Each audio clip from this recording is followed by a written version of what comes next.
Why all is not well in Ladakh? Famous educator, innovator, activist Sonam Wangchuk is on indefinite fast for 21 days.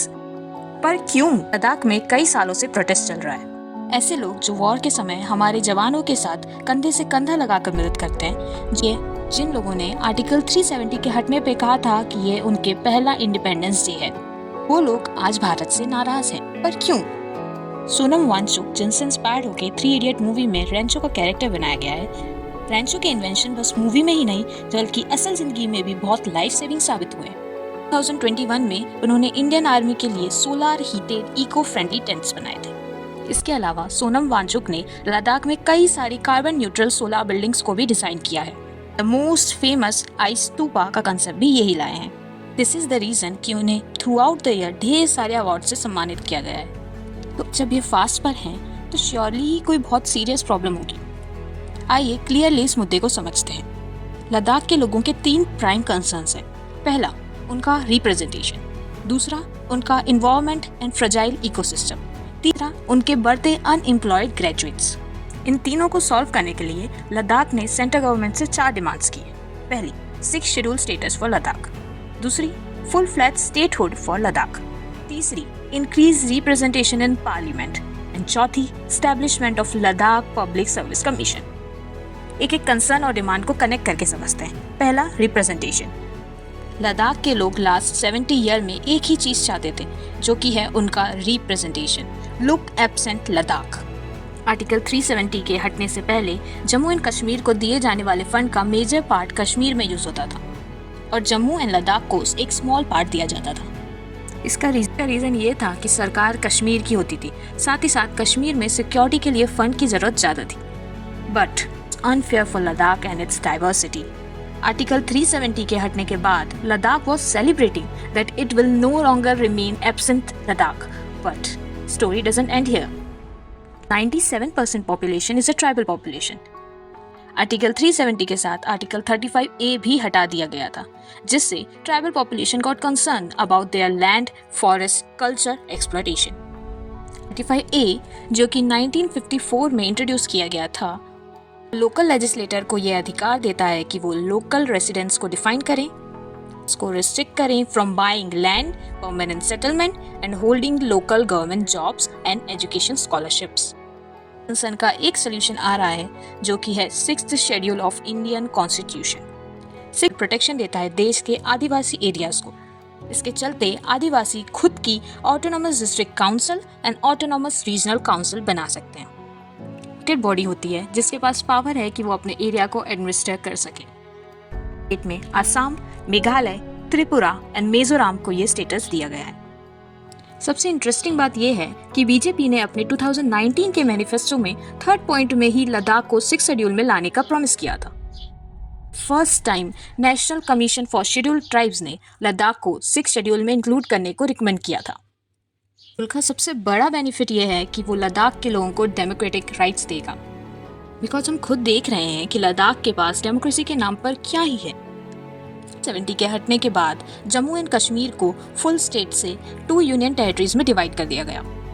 इस Jammu and Kashmir को at least उनकी खुद की विधानसभा, खुद की लेजिस्लेटिव असेंबली मिल गई, बट लद्दाख के पास तो वो भी नहीं रहा। दूसरी demand of full state hood.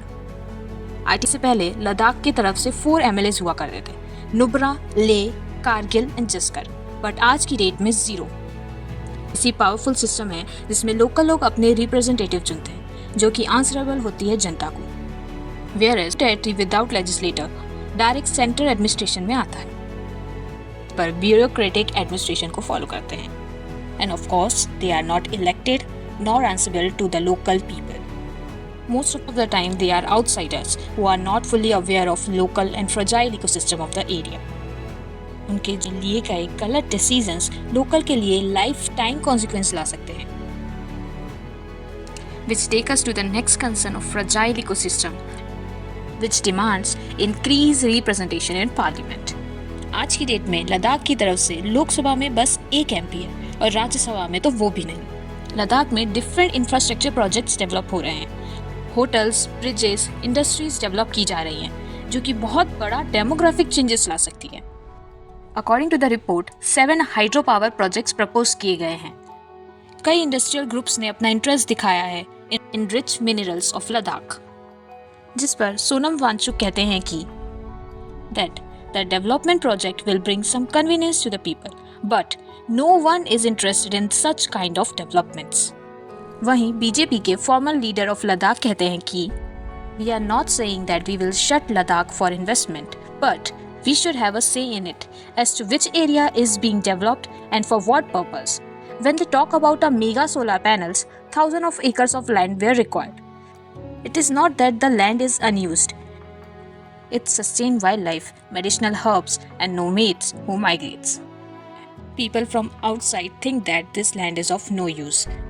Thus, Ladakh demand for increased representation of MPs in Lok Sabha from 1 to 2, that is Kargil and Ladakh, and 1 in Rajya Sabha. अगर लोकल्स पॉलिसी मेकिंग में involve नहीं होंगे तो पहले और आज में फर्क ही क्या रह गया। यही थॉट हमें ले जाता है अगले कंसर्न एंड डिमांड की तरफ, जो कि है उनके बढ़ते अनएम्प्लॉयड ग्रेजुएट्स।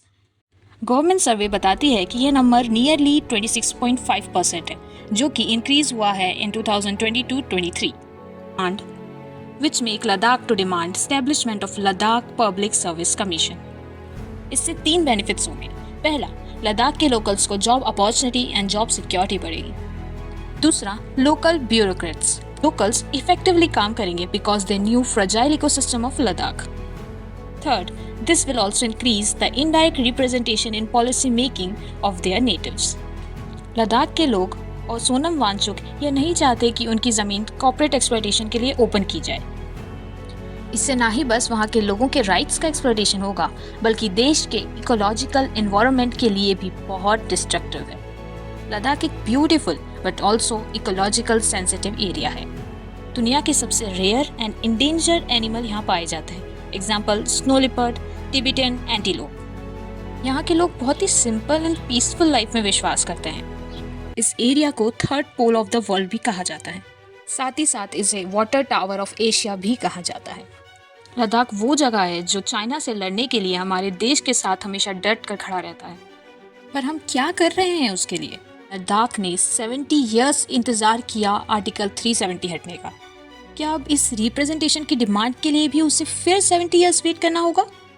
क्या हम अफोर्ड कर पाएंगे जोशीमठ जैसे एक और उभरते डिजास्टर को? मेरा मानना है कि लद्दाख के लोगों को हमारे सपोर्ट की ज़रूरत है। गवर्नमेंट को ये समझने की ज़रूरत है कि Ladakh is not a city which have a multi culture, but it has its own culture. We need some solution जो गवर्नमेंट के डेवलपमेंट को भी सपोर्ट करे और साथ ही साथ लद्दाख के इकोलॉजी एंड कल्चर को भी प्रोटेक्ट करे। So this is it for today. Meet you in the next video. Bye bye.